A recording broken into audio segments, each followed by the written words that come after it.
Without a shadow of a doubt, it's the drunkest show in social media history. I want to welcome you to the war zone. I got my co-host, Donovan Sadiq, in the building. Demetra Kaye is in the building. And tonight, a rising young political figure. Y'all done seen the podcast, man. In the middle of the day, my man hot like fish grease. Damian Thaddeus Jones is in the building. And you know who I am. The 5-star general. We about to go in, man. I want to say top of the afternoon to y'all. Man, it feels so good to be back in the city, man. I'm back in the H right now. Just touched down at the hotel downtown. Don't look like nobody down here. Everybody running from the corona. Ain't no restaurants open down here. Nothing. But I'm in the building, man. I'm in the building. Want to say what's up to my man Donovan Sadiq. What's going on, big homie? Oh, brother, same old, different day, same old problems. And how is the queen doing, Demetra Kaye? I'm doing well, no complaints. Well, I know y'all, it's a lot of shows on social media, man. And look like, it's the new thing now. It's the new thing. I seen a lot of good people cranking up podcasts and different types of talk shows. But I want y'all to know something. I love all of y'all, but I'm the king. I'm the king. We the king and the queens of this here, man. We do this for real. I got my man Damian Thaddeus Jones in the building, man. What's going on, big dog? Hey man, I'm happy to be with you. Good to see you all. Good to meet Donovan and Demetra. I'm a big fan of the show. I watch the show when I'm not doing my own stuff, but this is a great platform. And just like you said, Jerry, you are the MJ. You the Michael Jordan of this thing, man. So I learned from you. So it's a great opportunity to be here with you all, and I look forward to this scintillating conversation that we'll have tonight. Well, man, if I'm the MJ, I got Scotty and Dennis with me at all times. So we rocking hard over here, man. I'm Dennis. You Dennis. Okay, so Demetra is Dennis and Donovan is Scotty. So that's how we gonna rock it tonight. Won't you give us a brief bio of you, Damian, so the people can actually know who you are? Sure. So Damian Jones, 35 years old. I'm originally from Jackson, Mississippi, born and raised. I'm a veteran of the United States Air Force. As you see here, educated at Texas Southern University in political science. Always had a heart for service, to serve people all of my life. If it wasn't the Boy Scouts as a kid, if it wasn't an usher in the church, always try to help people, raised in the church. My grandfather's a pastor. My parents are awesome. My grandparents were sharecroppers, so I learned hard work and dedication, growing up in Mississippi. But then after college, I got involved in politics about 10 years ago when I moved here to Houston, and it really changed my life. I knew I wanted to move in the political space, but I didn't know how. And actually, the first politician I ever met in Houston was Jarvis Johnson. He was city council at that time. And so just watched him. And then I met Congresswoman Jackson Lee. And then I became involved in student government at Texas Southern as well, and became the vice president of Student Government Association, but also did some work within the community, just learning and just putting my head down and just working, and trying to achieve what I wanted to do, which is really help people. And I've always felt the greatest African-American in the history of this country is you give a lot of kudos to Harriet Tubman and what she brought to the table. You give a lot of kudos to Malcolm X and what he brought to the table. You give a lot of kudos to Martin Luther King and what he brought to the table. But I think the greatest, most impactful African-American in history was Thurgood Marshall, because he changed laws and what he was able to do with Brown v. Board, the way he was able to beat the Supreme Court, I think 30 out of 32 times or something like that. It's important, in order for us to push back on oppression and tyranny and terrorism, of black and brown people. We got to change the laws in black and white. We can march till our eyes pop out, but until we change some laws, we have not been effective. And so that was kind of my impetus to get into politics, and my passion to get into politics. You know, I'm from Jackson, Mississippi. It's a concrete jungle, and a lot of my friends are dead, or either incarcerated or something like that. And so for me to be 35 years old, successful, married, and to make it out of there is a blessing within itself. As I mentioned, my grandparents were sharecroppers, you know, not 2 or 3 generations ago, but my grandparents in the Mississippi Delta, where it was, you know, working somebody else's land to make ends meet. My grandmother shared stories with me about how she stood up to white supremacy just within doing her job. And she feared for her life for weeks, thinking that they would come and kill her. But that's something she taught me. Number one, don't ever let nobody call you out of your name. Your name is Damian Jones, and that's what people will always say. And that's why I use my whole name, because it's a source of pride that my parents and grandparents gave me. And so, you know, that's who I am. And so then got involved in politics. And then I went to DC on an internship with the Congressional Black Caucus Foundation, and really achieved my dreams. And my life changed ever since that day. And learned the game politically at that point. And then I came back to Houston for a little bit and started working with State Senator Ellis. And he showed me the ropes. I was his driver, and he showed me the ropes of how to maneuver within this game. And then I moved on to do some work with State Representative Ron Reynolds as well. And then I moved to DC, and I led the program at the Congressional Black Caucus Foundation. And then I moved on to do some environmental justice work in DC. And then in 2018, I jumped on to Beto O'Rourke's campaign and came back to Houston and led his African-American outreach. And I think history shows that we did an incredible job with what we were able to do with him in Harris County and in Houston and across this country. And so I'm very proud of that work. And now I run my own consulting firm, Ambition Strategies, where we do communications and political strategy, and we help elected officials, campaigns, private corporations as well, and to, you know, kind of connect with their target audiences and to reach underserved communities and things of that nature. And so I'm, you know, that's who I am. And, you know, at the core of me, I just want to help and serve people. I'm very passionate about what I do. I'm very intense about what I do because I want to do stuff right. I want to win. And we only get one opportunity at life. You know, I was talking to this HPD cadet class yesterday about just the history of the relationship of African-American people in law enforcement. And what I told them at the end of my comments was, when you die, on your tombstone, you got your birth date and your death date. And in between, there's a dash. And that dash is defined by who you want to be in life. You know, do you want to be somebody who never stood for anything? Do you want to be somebody who has no morals and no principles and no foundation? Or do you want to be somebody that is, as we learned in Matthew 23:11 in the Bible, he that is greatest among you will be your servant? Do you want to have a legacy of greatness, and that you helped somebody, and that you served others, and that you made the world better than how you found it? And so that's who I am at the core of me, just trying to make the world better on today than how I found it yesterday. Well, I tell you what, man, you're a political consultant, so I'm gonna start it off with the first question. Yeah. Well, what the hell is wrong with these black politicians in Houston, man? I don't know, brother. I don't know. I know you call them out all the time. What's wrong with them? You know, we can't cast aspersion on everybody. Everybody has some strengths, and then we all have some flaws in how we do our work. And but I think something you and I have talked about. I think that I believe in term limits, and I don't believe that anybody should be in any role. I don't care if that's in private corporations, in public spaces, what have you.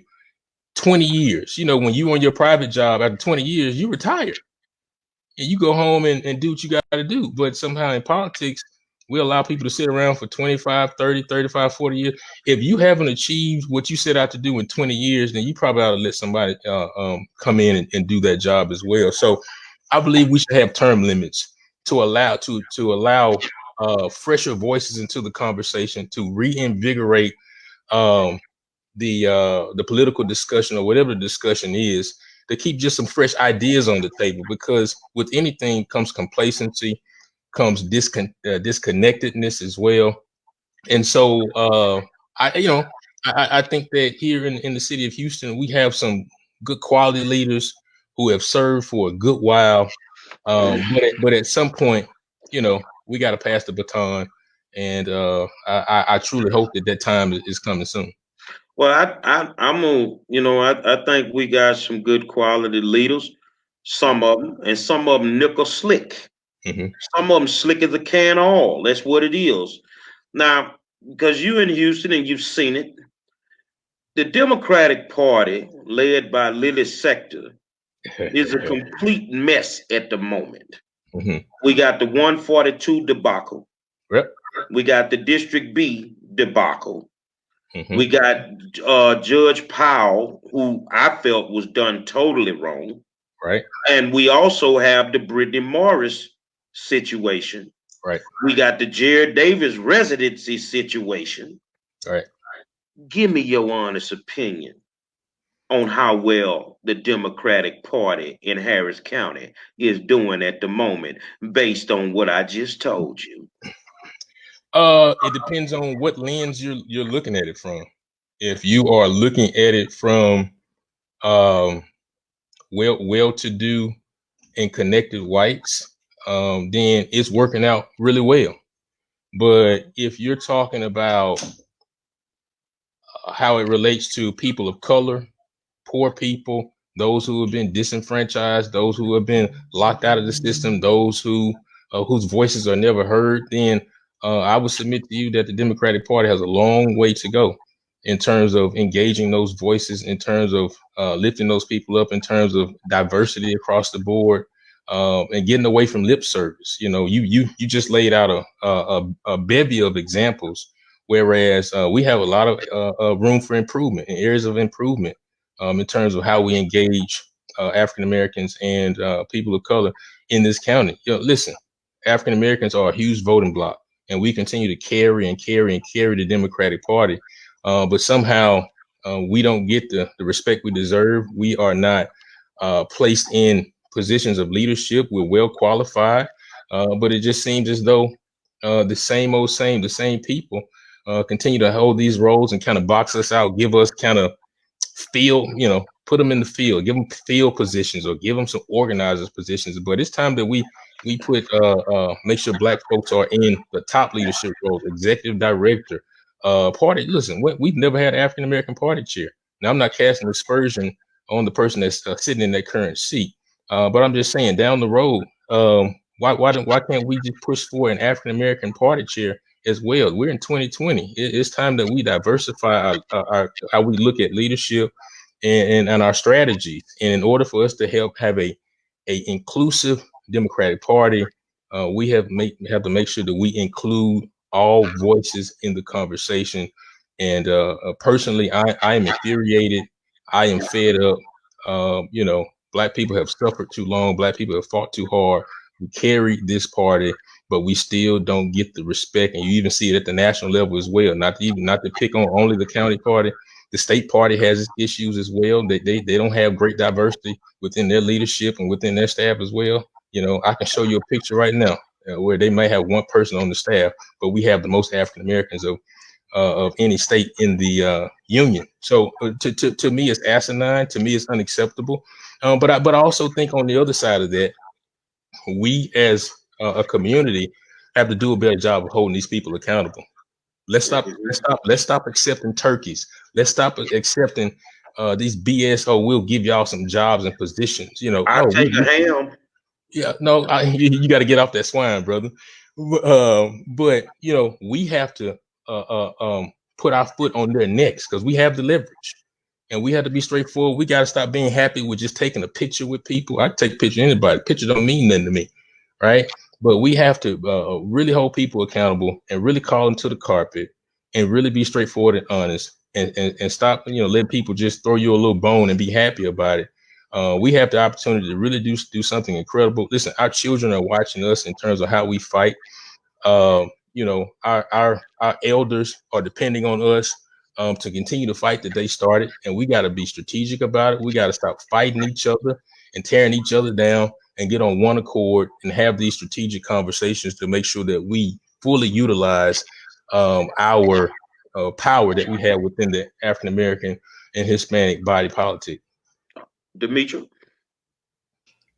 And once again, welcome. So Yes, I want to ask, how do we, in your opinion, move Black voters from symbolism to getting results, to tangibles? Because we know oftentimes we as Black people vote out of symbolism. Our ancestors did it. So, they died for our right, blah, blah, blah, all of that. But we vote and we don't get anything. So how do we move from just doing it out of symbolism to actually getting results? Like, what does it a mindset change? Like, in your opinion, what do we need to do? You know what my honest opinion is? And Jerry has been talking about this for the last couple of weeks. We need to have Black folks in both parties. When we go and put ourselves in this one area, in this one box, listen, I have no problem with Black Republic. I just had one on my show the other day, and we had a very robust discussion, a very respectful discussion. I have no issue with that. And I really hate when people demonize people because they think differently than them, or they are, aligned with a different party than them. I think that's really crazy, because at the end of the day, whether you Black, blue, red, white, green, what have you, we all are in the human family, and we are God's people. We just may see the world a little differently, but that doesn't mean we have to hate each other, right? And so I think Black folks, brown folks, those who are being oppressed, those who are being marginalized, we need to go play in the Republican Party. We also need to be in the Democratic Party. And if we want to be independent, we need to spread ourselves out. So again, we can have real robust discussions. Nobody can box us in one corner. Because I mean, what the Republican young man I talked to the other day said, I said, tell me about the power of the African American vote. He said, the Black vote has no power after the primary. After the primary, it's a wrap. And you kind of seeing that now because, you can argue that now Joe Biden won the primary. He knows he has the black vote in the bag, right? So there are certain things that he's not going to even do, right? And because we gave, and a lot of friends of mine have talked about this, we gave up all of our power in the primary. We didn't hold people's feet to the fire. We didn't make certain demands. I mean, arguably, what is a Black agenda? Do we have one? Where do I go to find it? Is there a website? Right? Do I go find that? Well, I mean, okay, you might say, then what is the agenda in Houston? Where do I go find that? Is there a website to find it? What is the Black agenda for Harris County, for the state? Where do I find that? As far as I know, it doesn't exist, right? In terms of just having one particular area for people to draw from and know what our marching orders are.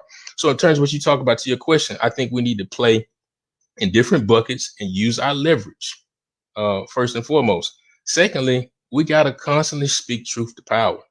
We got to stop letting people off the hook, right? Just because, listen, white folks will do us any kind of way, will say anything to us, right? And then they know if they come back and apologize, then we're gonna just forgive them. We're going to go back to our Christian roots and turn the other cheek, right? But I think you can forgive people, but don't forget. But it also doesn't mean that you let them off the hook as well. Folks have to be accountable by how they treat us. I was just talking to police cadets yesterday, and I was letting them know you have to be accountable for your actions, right? When Black folks make mistakes, we're held accountable. Disproportionately, the punishment is worse than any other ethnic group, right? So we also have to we need to hold Joe Biden accountable for his involvement with the 1994 crime bill, however we can. We need to hold him accountable in terms of the lackluster, lift every voice, Black agenda that he presented as well. We got to hold folks accountable and just stop taking any damn thing. But also, and I talked about this when I talked with people about relationships, you got to know what you want. A lot of times, especially Democrats, we out here just yelling, right? Complaining about everything. And then you ask, what are your solutions? Or what are you looking for? I don't know. I just don't like Donald Trump, right? That's not going to get us anywhere. But you also got to know what you stand for and what you will not tolerate as well. So if we can find that one leader, to me, I think the most fearless leader, African American leader in the country is the Honorable Minister Louis Farrakhan, right? But then look, they've censored him, they've taken him off Facebook, taken him off Twitter, all this kind of stuff, right? But if we ever just find that one leader who can be strong, who can speak truth to power, and who is fearless to stand up to white supremacy without any strings attached and worried about money, and can give us our marching orders, can give us what our strategy is going forward from a political standpoint, from a socio-economic standpoint, to attack the wealth inequality in this country, we will be all right. But we need some fearless leaders, as Martin talked about. We need some drum majors that are ready to lead the fight. We got to stop letting folks off the hook and treating us any kind of way. But we also need to play in different parties as well. Donovan? I got two questions. Yeah, I got two questions. Donovan, tell me when I'm talking too much. I can talk all day. Yeah, you did good, brother. You did good. I'm going to move away a little bit. I just want to know, okay, you said you're an Air Force veteran. What did you do in the Air Force? What was your AFSC? For those people that don't know, that's a job. Okay. And did you get your CCAF? Yeah. Yeah. And did coming into the military open opportunities for you once you came back into the civilian side? Yes. So what was my job? I was a aircraft electrical, it was E&E, so electrical and environmental system specialist. So I worked on F-16s, doing all the wiring, all the electrical stuff. Listen, if I was doing that job in the private sector, I'd be making like $200,000 right now. Oh, absolutely. That's avionics. Oh, yeah, absolutely. Right. But I didn't like the job. I always say I don't want to do nothing that I don't have a passion for. And so I'm not your go turn a wrench, fix a tire guy. I pay somebody to do that. I know how to do it, but you work hard so you can pay somebody to do that kind of stuff. So that was my job. But were you in the Air Force? Absolutely.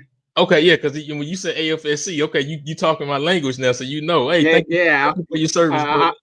Yeah, you too. But I was old school Cold War stuff. But I was an aircraft mechanic, and then I became a 130 pilot. So okay, yeah. So I was stationed in the Luke Air Force Base, and I went there when I was 18 years old, and it changed my life. Taught me how to be a professional at that particular time. Taught me how to manage money.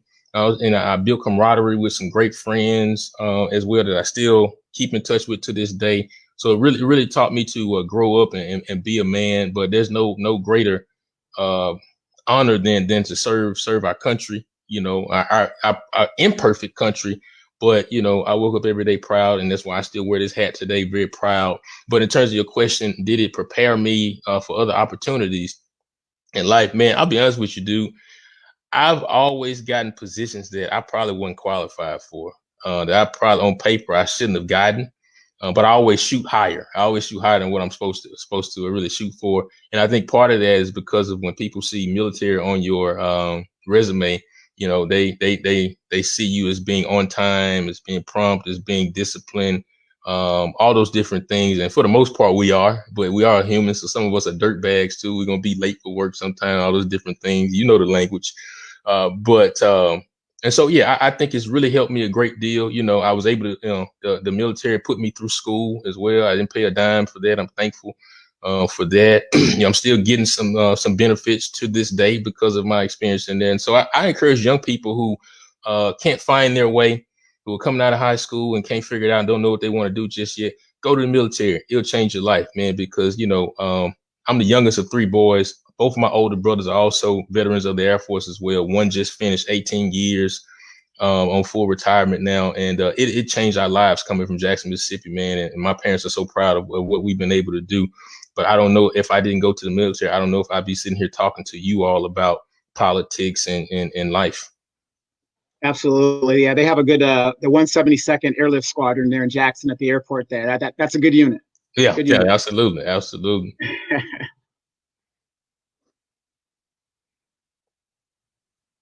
You muted, OG, you muted. we call it the hot seat. Yeah. So when they show up, I ask the tough questions. Yeah. A couple years ago, or whatever, 2 or 3 years ago, something, you were accused of something, and I think that when it was all said and done, you were cleared. Yeah. And a young lady actually accused you of rape. Yeah. When you were a staffer for Sheila Jackson Lee. Can you give us a little insight about, what happened and how it turned out in your favor? Well, yeah, that was an unfortunate situation, and that I was accused of, and there was a full investigation by the local authorities in DC. I complied fully. I was never arrested ever for that situation. Full investigation, and I think 2 years after the accusation, in 2015, I was accused. 2017, the authorities closed their investigation, and they found no findings of the accusation.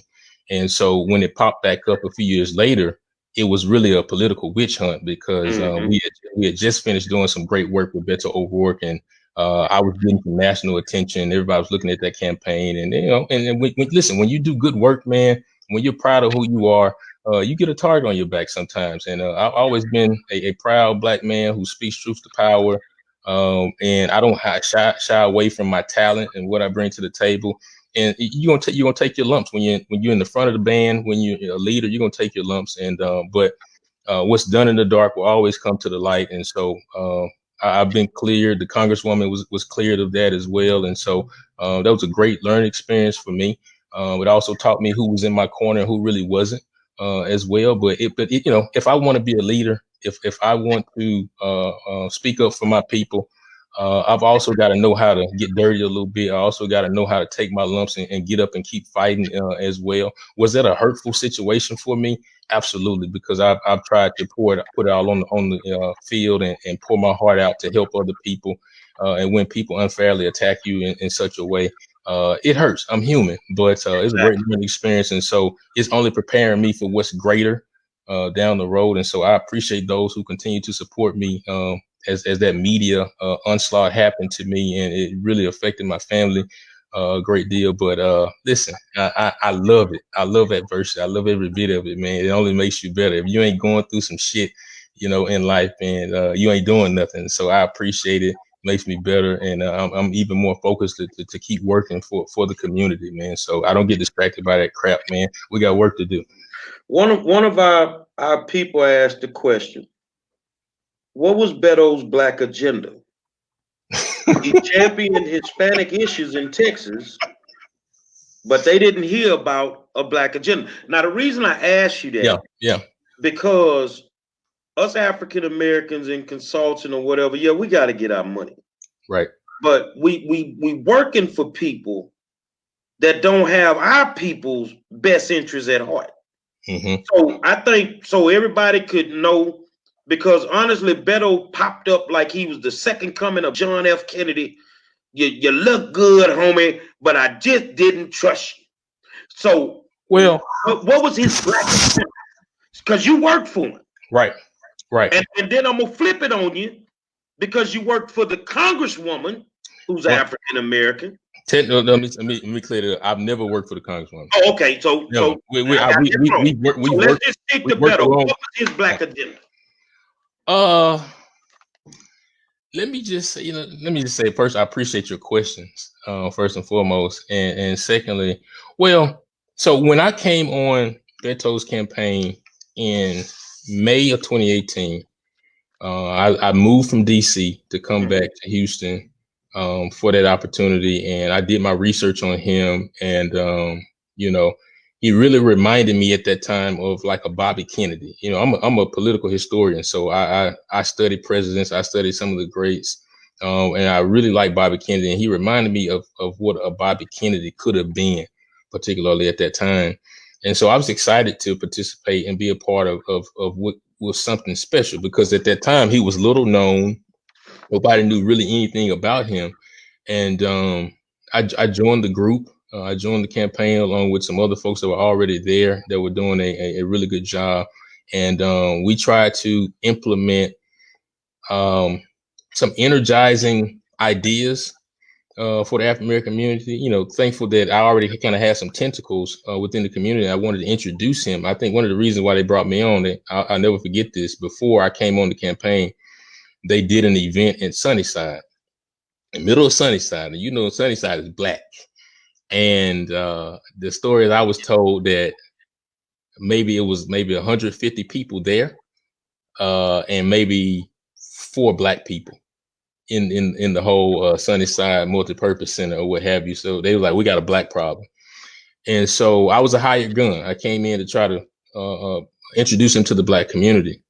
But in terms of what was his policies for black folks, we didn't really talk much about policy. So he didn't have none. No, let me tell you. One thing Beto was able to do, he made it through off energy. He made it in talking in kind of anecdotes. He never really got into deep policy discussions. Now, what were those kind of top level type points? We wanted to talk about criminal justice reform. You've had Robert on the show, Robert Williams, and Robert would call me and cuss me out all the time to hold Beto accountable, to make sure that we're talking about expunging the records of those with those minor marijuana charges on their record as well. We talked about how the Harris County Jail is the biggest mental health hospital in the state of Texas, and how do we care for those who have mental issues trapped inside the system as well. We talked about wealth inequality as well, and how that is really hurting black folks, hundreds of years of oppression. We talked about maternal mortality. You know, we connected with State Rep Sean Theory on that particular issue. You know, how black women are dying from childbirth. So I don't remember the exact platform, but it was just kind of top level. Never really got deep in the weeds per se on that. But I think folks were energized by that. Was it probably the best platform? Could it have been wildly better? I believe so. I really do believe so. But it was, I mean, be honest with you, there was some infighting on the inside, you know, and, you know, everything looked good on the outside. But let me tell you, man, we had some fights on the inside. You know, I really had to speak truth to power oftentimes within our calls, within the campaign, because black folks weren't always treated the best. Our ideas weren't always embraced. There was some I won't say white supremacy. I don't want to put it that way, but I think there was folks within the team that needed to learn about the black culture, and there needed to be some cultural competence as it relates to how to engage black people and things of that nature, how to understand our frustrations, how to understand microaggressions and things of that nature, how our field staff was being treated. You know, those folks from Sunnyside and the North Side who wanted to work on campaigns, who wanted to put a little money in their pocket and work on behalf of Beto. And so here's a question for you. I ain't mean to cut you off. Yeah. If all that is going on, mm-hmm. and you are the strong black example to youngsters that's watching you, or to communities that are watching you, mm-hmm. why would you allow yourself to be a part of that type of foolishness? Well, that's a good question, Monroe. Was it the money? Money was good. I ain't gonna front about that. The money was good. You know, I negotiated pretty good. The money was good. I'm not gonna front. Checks came good. But that's a really good question. But here's another part, and kind of to go back to Demetra's question earlier. How do we move forward? One thing I learned from Malcolm is, in order to learn how to progress and move forward, you got to infiltrate, right? And learn the ways in which of how they win and what they do. I wouldn't be a successful consultant now if I wasn't on Beto's campaign, because I learned so much about how much money is being kicked around to white folks. These large contracts that we are never privy to, that we know nothing about. They tell us to go knock on doors. Meanwhile, these large contracts are being passed around. That stuff opened my eyes big time. But also within that, somebody has to be the one to go in there and take the lumps and take the hits for others to go out and to inform people about how this thing works and what happens. We were very frustrated, but I also want you to remember, dude, we lost by 2 points. We lost by 2 points, and arguably we could have. Arguably, if machines didn't screw up around across the state, we could have won, right? And so it was a lot of pressure. My first day on that job, I approved a $400,000 media deal to make sure that we put money in the pockets of Black media here in the city of Houston. They'll tell you Jeff Boney, Forward Times, Sonny Giles, Defender, all those Black papers. They'll tell you. We all sat in the room and we made sure they had money in their pocket. We made sure that they were taken care of. So it was a lot of pressure because I had nobody to look to. I had nobody to learn from, right? Because we're never in those type of roles, right? And so, man, I went home a lot of days stressed out, trying to figure it out. But I knew I had the weight of Black folks on my back, and that's what I signed up for. And I was going to stand tall and do the job the best way I could. So that's a great question that you asked. But you can't quit. You can voice your grievances. You speak truth to power. But everything doesn't have to leak out and make it a huge deal. You can handle your business on the inside discreetly, and people understand that you mean business. And so I think we were able to do that, our entire team. Demetra? So I actually have 3 questions. Maybe I'll reduce it to 2. So I want to start with you said when they were asking you about why, or Gary asked you about why were you involved in such foolishness, and you said that, well, I'm use it to kind of, I guess, learn what I could, infiltrate the system. Are you familiar with the spook who sat by the door? I'm sure you are. I've heard of that, but is that a book or a movie? Everybody, please, tonight, forget Netflix. Go to YouTube and watch The Spook Who Sat by the Door. Now, the reason I asked you that is because The Spook Who Sat by the Door was a movie. They deemed it like a blaxploitation movie, but it came out in the 70s, where it was a Black guy who was a CIA. They were training him to be a CIA agent. Well, he took everything he learned and took it back to the hood. I think it was Chicago, and trained up all the men. And, they waged this full-fledged war with white supremacy. Now, the end is unwritten because I guess they were more or less like, it's for you guys to decide how the story will end. And so that's kind of what I thought about when you were saying that you were kind of infiltrating. But did you use any of that, to come back to, let's say, the Black community to say, okay, this is what I learned. This is what I need to do. Yeah. Well, I mean, so after I finished on that campaign, I started my firm, and which is our direct goal is to build Black political power. The clients that I work with have been Black. I work in Black communities to make sure we're building up Black people, to make sure we get good Black elected officials around the horseshoe and the state legislature and so forth. And so all that I do is to lift up, empower, and to bring my people forward. I don't shy away from my color and who I am. And we've been treated so poorly for so long, but I've also been blessed with great opportunities, and I've always been taught for whom much is given, much is required. And so every move that I make, we've been able to raise my firm. We've been able to raise a little bit over $200,000 within the past year and a half for candidates and our clients as well. And so, yeah, we are using that because look, you know why we're losing oftentimes in the political space? Because we don't raise money.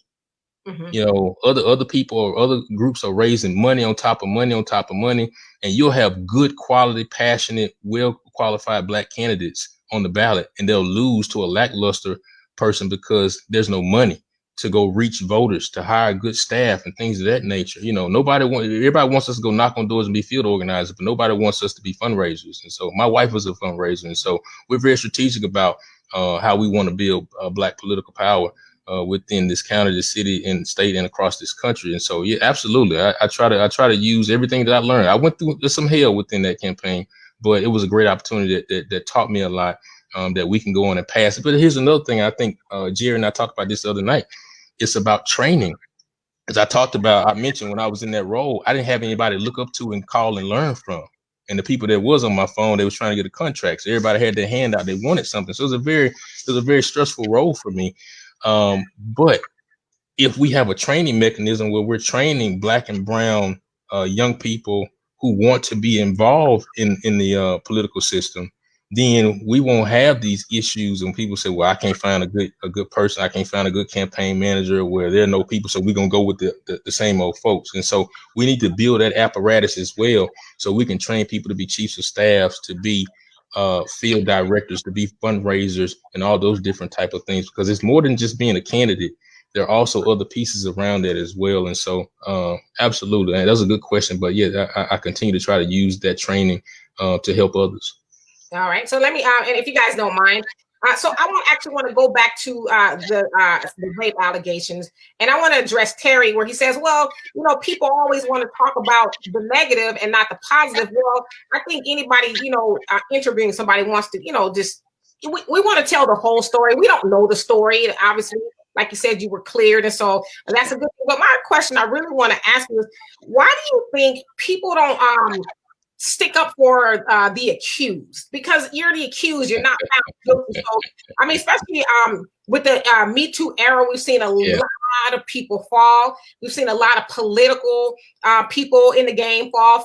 Al Franken was one of them. And when they said they looked at what happened, a lot of people who were against them said we should have actually side. So in your opinion, being that you were in that situation, why do you think people just throw you under the bus, or throw you away rather? You know what I learned from that experience is the power of media. And that's part of the reason why I do my podcast. You know, I did radio. I had my own radio show at KTSU in college back in 2013. I've always had a passion for radio and media. I always wanted my own show. I grew up listening to David Letterman and listening to talk radio with my dad and things of that nature, Rush Limbaugh and things of that nature. So that's why I love this. You know, Jared and I talk about this. Like, we really love doing this kind of stuff. But media has so much power, and we have so many media folks. We have bloggers, we have podcast people, and people are just clamoring for a story, right? And so the media will take any little thing and write a headline and blow it out of proportion. And nowadays in this social media era, people don't read the articles. They don't read the details. They just see the headline and then go share it. And then it just shares and goes and goes and goes and goes. And they don't go into the details to say he was never charged. You know, there was blah, blah, blah. They just see the headline, so-and-so accused of whatever. Right. And so that is unfortunate that happens. But what also, I think we've forgotten about due process. I really think that we have forgotten about due process, and we just instantly want to judge people the first time we hear something. Or, you know, people lie every day. You know, I think people lie, and people lie on people that they don't like, and people have all kind of other different type of reasons, you know, to do what they do. But we've got to remember, if we're a country that is always talking about criminal justice reform, then how on God's earth do we not give people due process and give people a fair shot, and people and people are innocent until proven guilty, right? That's a BS, you know. And especially when you talk about the Democratic Party, we have torn up and torn down some really good candidates, you know, some really good candidates. But let me just say this first as a just kind of disclaimer: sexual assault, sexual harassment, rape, those are serious issues, and I do not condone that in any type of way. If people have proven to have done those type of things, they need to be held accountable. I don't care who you are. You know, you do not do that type of stuff to people. But at the same time, we sensationalize and politicize every damn thing in this country, and we're so divided now where we're blinded and we don't understand due process. Everybody deserves due process. Everybody needs the opportunity to speak their side of it and what happened. Right. And we need to read the facts and look at what's in front of us and be objective in how we review information. And that hasn't happened. But yeah, listen, mess and drama sells, Demetra. And that's what people want. Right. You know, listen, y'all have a really good show and people watch it because y'all bring the drama, you know, and it's very scintillating. Right. But that's, you know, people want to see that type of stuff. But, you know, people will share the negative headlines, but then when the positive stuff comes, you can't get nobody to share it. You can't get nobody to talk about it. And that's just how we are. And that's just the way the world is. And it's pretty sad. But we got to do a better job of standing up for our friends, for our loved ones, for those that we know that are good people, right? You know, listen, they attacked Martin, they attacked Malcolm, they attacked Jesus. All of us sitting on this podcast have been attacked. All of us and all of you in the comments have been attacked and lied on at some point. And what do? You got to keep going, because if you know whose you are, if you know the person that you are, you know the type of work that you try to do every day, attacks will come. But we got to do a better job of stop being so wrapped up into this political climate, and trying to protect ourselves from our future political aspirations, and stand on something and support our brothers and sisters in you know, when they're going through a tough time. And we got to lift our voices, and like you talked about, and give the accused an opportunity, because everybody is accused and guilty, and you got to let the process play itself out. You got to let law enforcement investigate and all those type of things, man. And so I'm so grateful that, you know, in my particular case, there was a full investigation, and it was proven that none of the accusations that were levied against me and the Congresswoman were true. And so I'm thankful for that. But we got to do a better job in terms of due process and encouraging and lifting people up. Donovan? Really quick before you guys go, and I just want to tell you guys, along with watching The Spook Who Sat by the Door, read the story of Fatty Arbuckle. A lot of you guys are probably familiar with him. He's an actor back in the 1920s. Read his story. And that's what your story kind of reminds me of. He was accused and just completely ruined his career, everything. Yeah. So, right. Hey, the one question I have is we're having the same problems out here in California, and it seems like it's all over, but it's specific to the Democratic Party. What is your thoughts on this ballot harvesting that's going on? I mean, we have a big problem with it. The Negroes.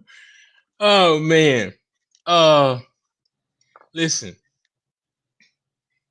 There's some issues there. You know, I've read the reports. I've seen the really good investigative journalism that was done. I think the young lady trashtalk.com, wherever it was. There's some real issues there. And we know that there is some underhanded things going on within campaigns.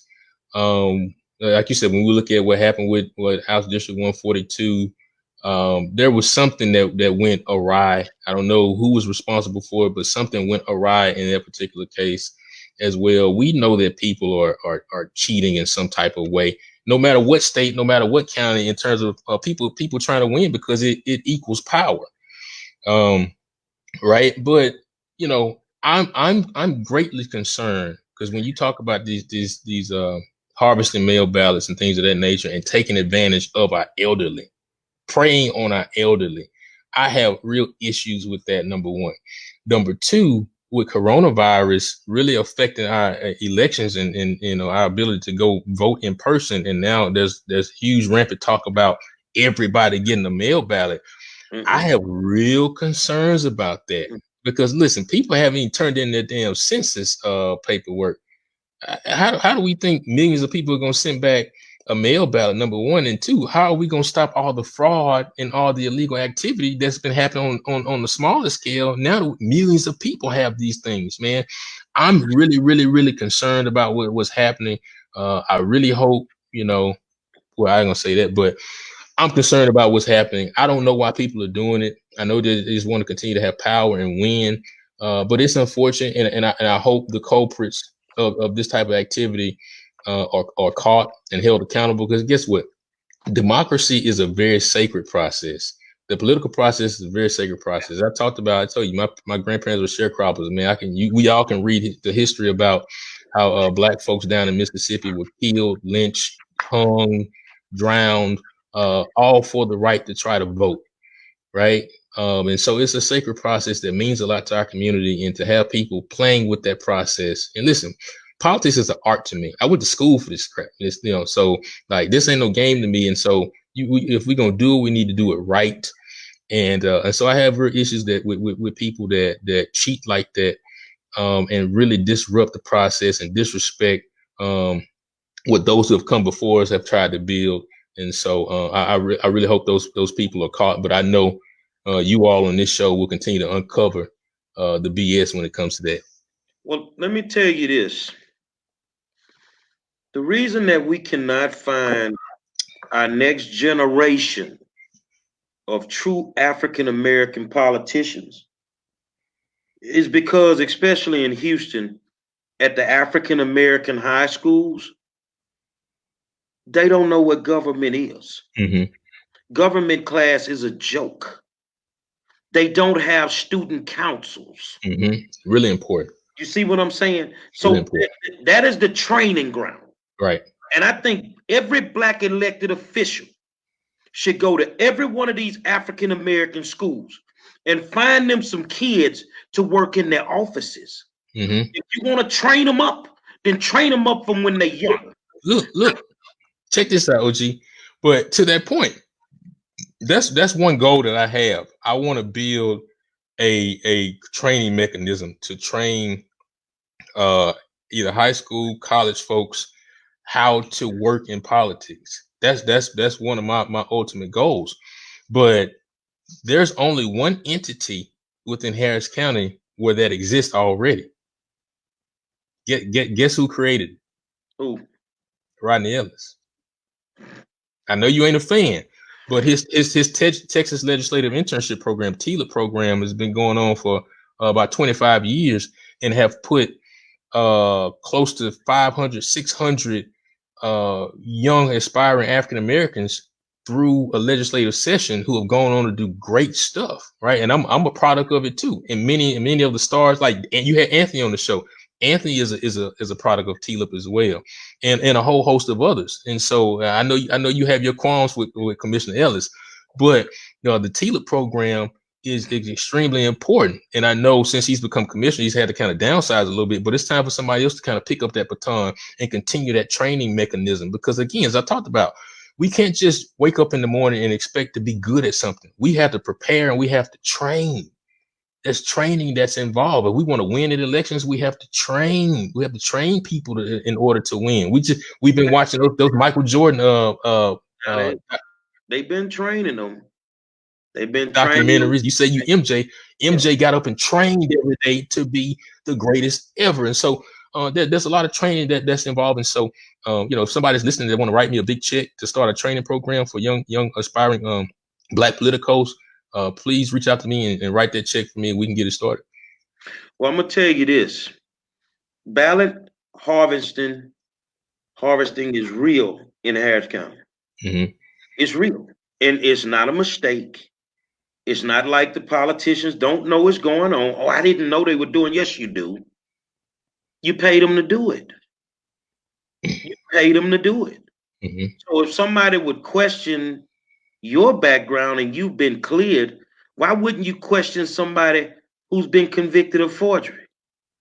But yet they have to go out here and they have to work your early ballots. Why wouldn't you question somebody who's been questioned by the FBI for ballot harvesting before? But yet they hire them and they still allow them to go out there. So all of those that's been doing it, oh, the chicken's finna come home to roost. Look, I'm giving y'all an out. You could dial 832-591-9681. Talk to me now. Talk to me now. Let me say this though, Monroe. Clank, clank. You're going to jail. Let me say this, Monroe. But think about it. I was just talking to a friend about this the other day. That's how it's been done for a long time. That's what they've been doing for years. Like with my clients, I don't fool with that mail ballot stuff. I really don't. I don't touch mail ballots, right? Your grandmother, who was a sharecropper, told you what mine told me. What? You can do it the right way. You just got to be 4 times better than them. Right. We don't have to do that. Right. So what they're telling me is they actually do not have the ability to beat the Republican Party if they fight them fair. I don't know about that. I tell you this here. As we get closer to the November races, it ain't gonna be the presidential race. I'm gonna pick a race and I'm gonna show you that if they get rid of this ballot harvesting, how bad that particular person on the Democratic side gonna get their ass kicked. Them people over there got money. They go spend $2 million on radio ads. Mm-hmm. As bad as people want to say, this is what they doing it too. Yeah, but if they doing it, they ain't getting caught. He'll get caught every day. Mm-hmm. Mm-hmm. And now we want a early ballot across the board. I mean, we want a mail-in ballot across the board. Man, that sounds like somebody trying to take over the whole country. But let's move here let's pivot here for a second. And this is I'm the guest on this show, but I just want to ask a question to you. What are your thoughts on Diane Troutman's resignation and who should replace her? Because I mean that goes right into this mail, because the person who's going to replace her is going to oversee that mail ballot program for the county. Here's the thing. Diane Troutman wasn't no fool. Mm-hmm. Diane Troutman got the hell up out the building before she went to jail. Yeah. Diane Troutman wasn't going to be caught up in that foolishness. Listen, if you read the articles, that's what I deduced too. And she was like, "No, I'm not going to jail for none of y'all." Do it. Right. That tell you right there what they trying to do. But I want you to keep doing it because somebody don't believe fat meat is greasy. Yeah. But your ass gonna be in that penitentiary. Yeah. But who do you think should replace her though? Me? Are you qualified, Monroe? Why I'm not? I'm asking. I don't know. I'm asking you. I got a PhD in common sense, and I'm nonpartisan. And guess what? I ain't gonna do nothing crooked. So let me say this. Let me say this. So what I know about that situation is we've read. I think and I think Diane. Kudos to Diane for the job that she did. And she served this county for a long time. And I think her health maybe played a role into it. Maybe a lot of stress with it. I said maybe a lot of stress in that job. To violate the law. But listen. But I also think that I think there were some things that she didn't want to take part in as well. Didn't want to go to jail, man. These people going to jail, man. Okay. So in my view, her number 2, Tanisha Hudspeth Babaloa, should be appointed by Commissioner's Court. You think so? Because listen, she's like the new Chris Oliver. No, listen. She's just gonna be a worse puppet than Lena Hidalgo. Hear me out, Monroe. Hear me out, Monroe. She is the most qualified person in this county to be county clerk. Arguably more qualified than Diane Troutman was. She's been at the county for a decade. She's the only person, given everything that's going on right now with the swift transition that's going to have to happen. She's the one who can hit the ground running day one and handle her business. A black woman, and so I would like to see the Commissioner's Court appoint Tanisha in the interim because she's well qualified. This should be open and shut. Shouldn't even be a conversation. And then I look forward to the precinct chairs putting her on the ballot in November. So she can run for the position as well. And look, we need another good quality a black person at that countywide position as well. I'm gonna say this and then I'm gonna pass it. Yeah. Demetra, cover your ears. I've had a penis for 52 years. Okay, I respect that. And you say she been there 10. Just because I've had a penis 52 years does not mean that I know how to fuck. Okay. Listen, if you ain't figured it out in 52 years, bro, we need to talk. Mean that she's qualified to do the job. I'm being honest. And right now, we don't need somebody from the inside because we know the game that they trying to play. Well, okay. But here's the thing, Monroe. I hear you with your critique on Tanisha, right? But don't be one of those people that can't offer a solution. So tell me, if it's not Tanisha, then who? Me. Give me a serious recommendation. Why not? Why I'm not serious? Listen. There's no disrespect to you, but give me somebody that. And I said that because I knew you would say that. How many of these black folk that just got elected to some positions ain't got no degree in those fields? Wanda Adams does not have a law degree, and they just made her a judge. Is she qualified to be a justice of the peace? Yeah. Is she qualified? Well, the qualifications don't say you have to have a law degree, so yes. So what are the qualifications for me to have do that job? Well, to be elected, I mean, you can just exactly. I'm qualified. Well, name in the hat, big homie. Okay, but you heard my recommendation. You heard my recommendation. Who I think it should be, and I think some folks in the comments also agree that Tanisha should be put in that spot as well.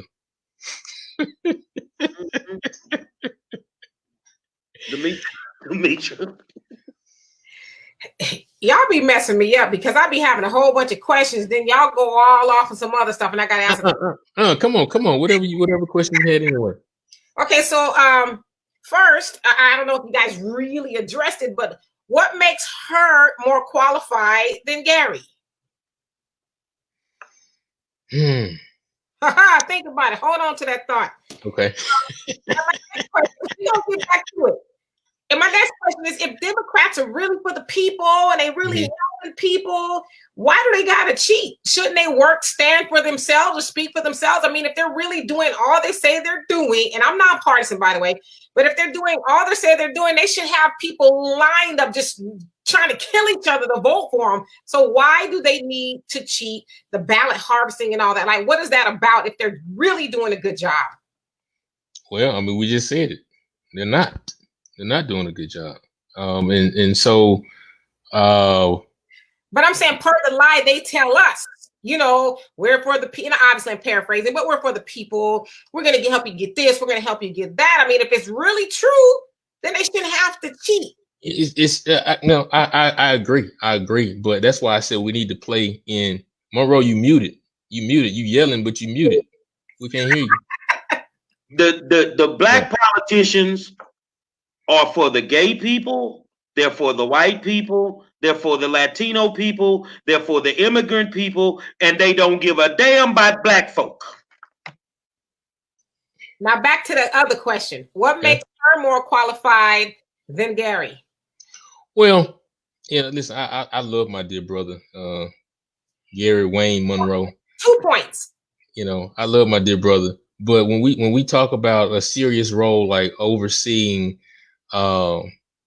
elections in Harris County, when you talk about 6 million people, when you talk about how Texas is a battleground state and we want to keep Harris County blue, we really can't have any on-the-job training. We really can't. And just listen. And no disrespect to my brother, but he would have to come in and learn how to do the job, opposed to a Tanisha who has been there in the county for 10 years and been directly serving in the deputy chief role for about 2 years. So she knows exactly what the bodies are buried. She knows how this thing operates.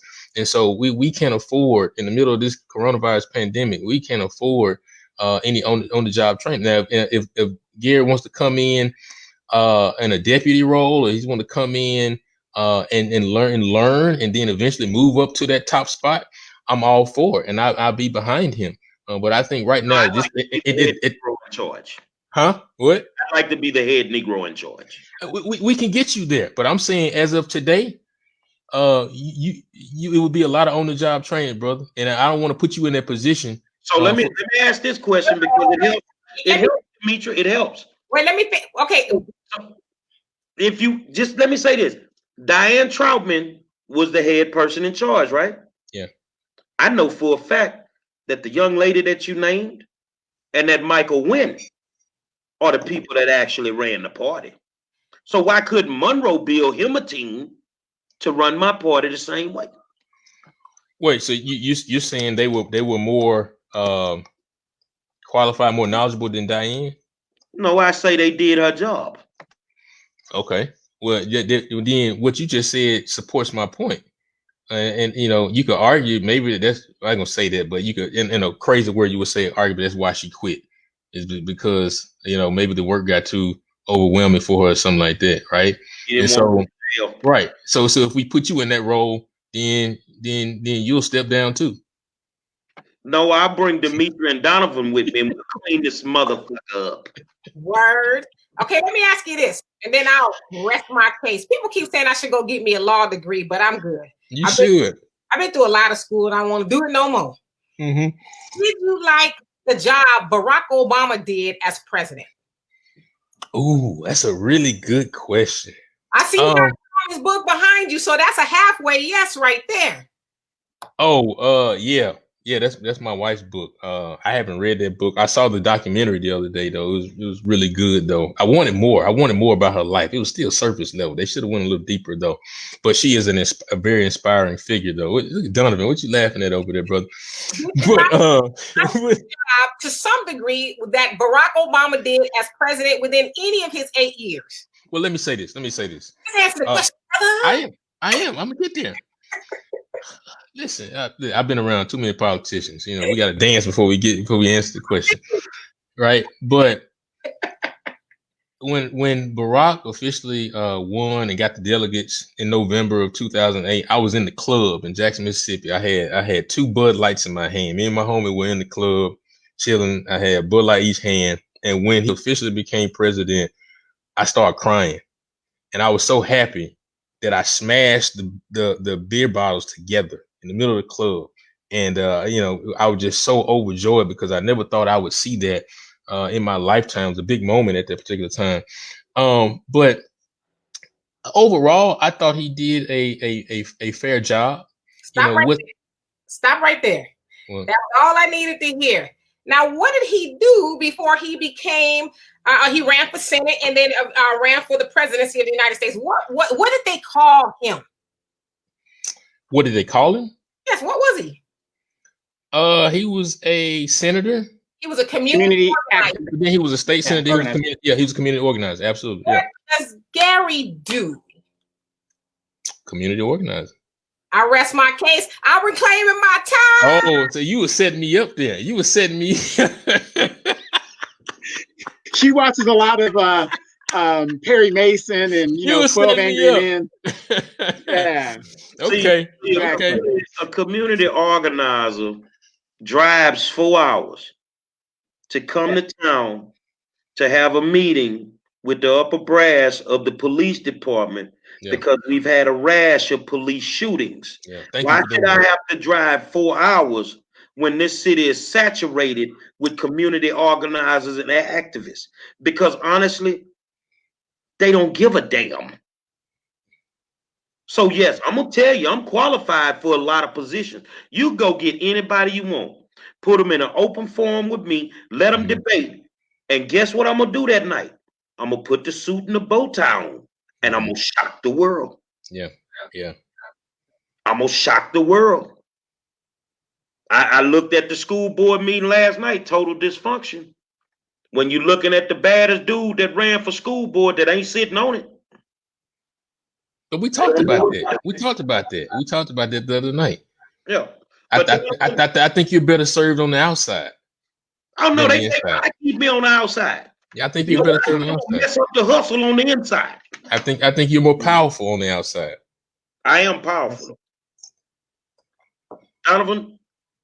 Hey Damien, like I said, brother, big props to you for coming on the show. I can see him holding a seat somewhere in the future. So, big ups to you, brother. I mean, you're doing that. I'm gonna make the question. What are you getting into in the future? What's coming down the pipe? First, let me just make a shameless plug for my podcast, Damian Jones Podcast. Every Monday, Wednesday, and Friday at 12:30. You can find that on Facebook, Damian Jones Podcast, or you can go to my website, IamDamianJones.com, and find all that information to keep up with me and all that good stuff. But in the future, Donovan, I don't know. I'll continue to try to build Black political power. Looking forward to buying a house in a year or so. Make my wife happy so she can get off my back. The VA has lifted the unlimited thing for the housing, so use your benefits. Yeah. Oh yeah, trust me. My wife reminds me about my benefits all the time. Listen, every time we go to a store, she asks, "Y'all got military discount?" Because we eat half off at Chick-fil-A, man. So looking forward to one day becoming a father as well. So that's down the pipe for me. But I don't know. I don't know, but I know I'll stay involved in politics for sure. I don't know what that role looks like I'm not particularly sure, but I'll just go where God takes me. But I'm going to continue to do this podcast though as well, because as you all know, there's so much therapy in sharing information with people. There's so much power in giving information to good people. Like you have these great viewers watching tonight because they know y'all give good information. So I take pride in sharing great information with people, talking with elected officials, that give them a platform to kind of talk about some of the things that they're doing, but also ask the tough questions. I don't ask them the way y'all ask them, but kind of ask those tough questions to give people high quality information. And so, like I said, from a negative experience of my own, I learned the power of media. And so I wanted to harness that and turn it into a positive and control the narrative of my own self and do my own media and create media spaces where Black folks aren't demonized, because oftentimes we're demonized in the media because we ain't the ones telling the story. It's other people. And so when we tell our own stories, we give, kind of a very culturally competent perspective on it. And as you talked about, Demetra, we empower and we lift up others as well. So I don't know exactly what's coming down the pipe, but that's a really good question. But I know I'll stay involved in politics until the day I die. Well, I'll close it out with this here, brother. That I see some bright lights in my future. So I gotta make sure I can hold a note when I sing it. Gary Monroe, County Clerk. Dum, dum, dum, dum, dum, dum, dum, dum, dum, dum. You notice at the end I trailed off. You put me in office, I'm cleaning it up. Billy the Kid style. Everybody going to jail, and we gonna run it the right way. Yeah. I want to thank you, brother, for coming on. What day you got me coming on your show? Oh yeah, Monroe, you will be with me on the 22nd. So, but if you don't mind, if my sister and brother are available, can they come hang out with us? Yeah, sure. Okay. Well, we're gonna go return the favor. We're gonna go to your show. Let's do it. And let's do it. And it is what it is. And I'm gonna leave you with what the good doctor said. The Warriors are in the war zone. No more plantation politics. Yeah, our good brother. Vote for our own enlightened self-interest. Tell Dr. Muhammad I need him on my show. The good doctor, he watching you. Yeah, Dr. Muhammad, I need you on the show, brother. Let's have that conversation when time permits. Love the work that you continue to do. I wanna say this, and then we're gonna go. That tomorrow night we got a fantastic show for you. So spread the word. I'm gonna post the flyer. They sing background for Anthony Hamilton, but they don't play the background for nobody. The Hamiltons will be live on the War Zone tomorrow, and we got so much coming up. Of course, Don King, Mark Breland, who was the trainer for Deontay Wilder, and he ended up firing him. I just went got Michael Young, who played in Texas' tallest fraternity, Phi Slamma Jamma, with Akeem Olajuwon and Clyde Drexler. Monday night, 4-time WNBA champion Cynthia Cooper Dykes is in the building. It's a lot going on. We're blessed to be able to do what we do. And all you guys out there that's ducking the war zone, yeah, we're going to ask you the tough questions. We're going to be respectful. But we don't give passes. We don't. The people need to know who you are. And when we get ready, because y'all going to be ready for this one, we doing full-fledged debates. So when I call your number in your race, come on down. And if you duck me, hey Monroe, are you qualified to sing backup for the Hamilton? Nah, I sing background for me. I put on a whole concert today in the car. Say, I want to thank my guest, man, our guest, Damian Thaddeus Jones, my co-host, Donovan Sadiq, the queen, Demetra Kaye, and I am the 5-star general. Tomorrow night, Grammy nominated. The Hamiltons will be in the building. It's going down, man. We'll see you tomorrow.